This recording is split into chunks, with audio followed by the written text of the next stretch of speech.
अस्सलाम वालेकुम गाइस, कैसे हैं आप लोग। गाइस फाइनली एप्पल ने अपना नया सॉफ्टवेयर iOS 16 रिलीज कर दिया है। iOS 16 के लिए मैंने भी बहुत ज़्यादा वेट किया और डेफिनेटली आप लोग भी बहुत ज़्यादा इम्पेशेंट हो रहे होंगे, क्योंकि iOS 16 में हमें मिलने जा रहे हैं बहुत ही एक्साइटिंग और नए अमेजिंग फीचर, जिसमें सबसे मज़े का जो फीचर है वो लॉक स्क्रीन का है। लॉक स्क्रीन में हमें इस बार कस्टमाइजेबल लॉक स्क्रीन देखने को मिल रहा है, जहाँ पे हम अपनी मर्जी से अपनी चॉइस के मुताबिक डिफरेंट लॉक स्क्रीन को प्रिपेयर कर सकते हैं, उनके फॉन्ट और उनकी मुख्तलिफ चीज़ों के साथ खेल सकते हैं। इससे पहले हमें एप्पल ने कभी इतनी फ्रीडम नहीं दी कि हम अपनी मर्जी से कुछ चीज़ों को कस्टमाइज़ कर सकें, लेकिन iOS 16 में लॉक स्क्रीन के अलावा और भी बहुत सारे ऐसे फीचर्स हैं जहाँ पे हम अपनी मर्जी के मुताबिक बहुत कुछ कर सकते हैं। सो इस वीडियो में मैं आपको बताऊंगा कि आप iOS 16 को कैसे अपनी डिवाइस पे इंस्टॉल कर सकते हैं। इसके साथ साथ मैं आप लोगों से शेयर करूंगा 5 अहम पॉइंट्स जो कि आप लोगों के माइंड में होना चाहिए बिफोर इंस्टॉलेशन। अगर आप उन पॉइंट में से कोई भी एक पॉइंट मिस करते हैं तो बिफोर इंस्टॉलेशन या ड्यूरिंग इंस्टॉलेशन आपको किसी भी किस्म की प्रॉब्लम का सामना करना पड़ सकता है। सो इस वीडियो को पूरा जरूर देखिएगा, मेरे साथ रहिएगा। चलिए आज का वीडियो स्टार्ट करते हैं। Welcome back guys. तो सबसे पहला पॉइंट ये है कि आप लोगों को कंपैटिबल डिवाइसेस के बारे में पता होना चाहिए कि iOS 16 के ऊपर जो कंपैटिबल डिवाइसेस हैं वो कौन कौन सी हैं। तो यहाँ पे मैं आपको बता दूं कि iOS 16 के ऊपर iPhone 8 की सीरीज के बाद जितने भी मॉडल हैं वो सारे के सारे कंपैटिबल हैं, यानी iPhone 8, 8 Plus, 10, 10s, 10s Max, 11 और इससे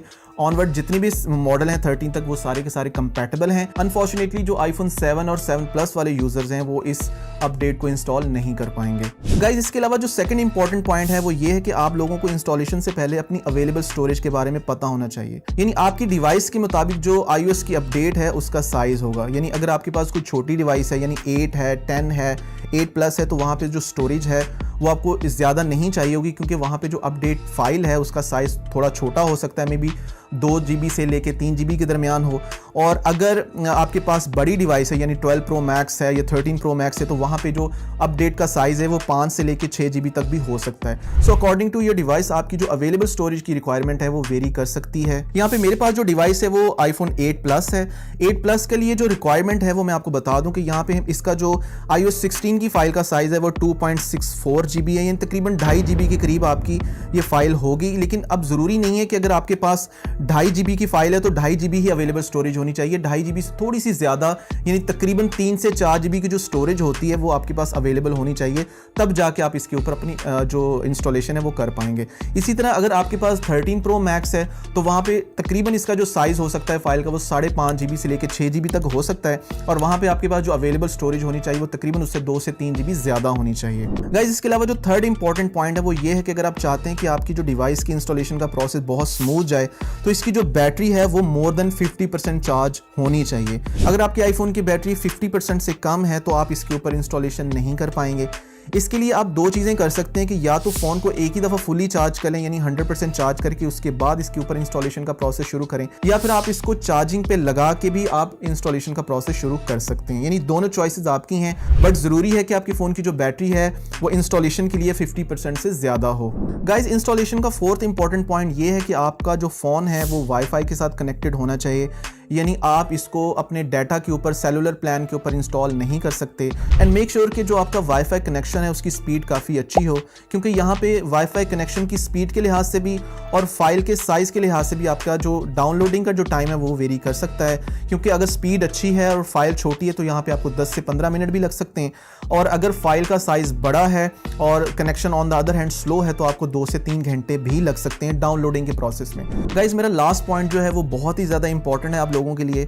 अगर आप इस पॉइंट पे अमल नहीं करते तो आपको किसी भी किस्म का डाटा लॉस का सामना करना पड़ सकता है। सो मेक श्योर कि जब भी आप ये वाला प्रोसेस शुरू करें, यानी अपडेट का प्रोसेस शुरू करें, तो इससे पहले अपना जो आईफोन का जो बैकअप है वो कहीं ना कहीं बना लें। यानी अगर आपके पास iCloud की स्टोरेज है तो आप iCloud के ऊपर भी अपनी जो आईडी लगा के ऊपर अपना जो डाटा प्लान आपने ख़रीदा हुआ है वहाँ पे भी आप अपना बैकअप बना सकते हैं। और अगर आपके पास iCloud की स्टोरेज या ऐसी कोई फैसिलिटी नहीं है तो अपने लैपटॉप में या पीसी पे जो iTunes सॉफ्टवेयर होता है उसके साथ कनेक्ट करके आप इसका एक बैकअप बना लें। बैकअप बनाने का मकसद ये है कि ड्यूरिंग इंस्टॉलेशन अगर किसी भी किस्म का कोई एरर आ जाता है और आपका फ़ोन स्टक हो जाता है रिकवरी मोड में या वो दोबारा से नॉर्मल स्टेट में नहीं आता, तो आपका जो डाटा होता है वो लॉस हो सकता है। क्योंकि अगर आपका फ़ोन रिकवरी स्टेट से बाहर नहीं आता तो हमें उसको फ्लैश करना पड़ेगा, उसका सॉफ्टवेयर जो है वो दोबारा करना पड़ेगा।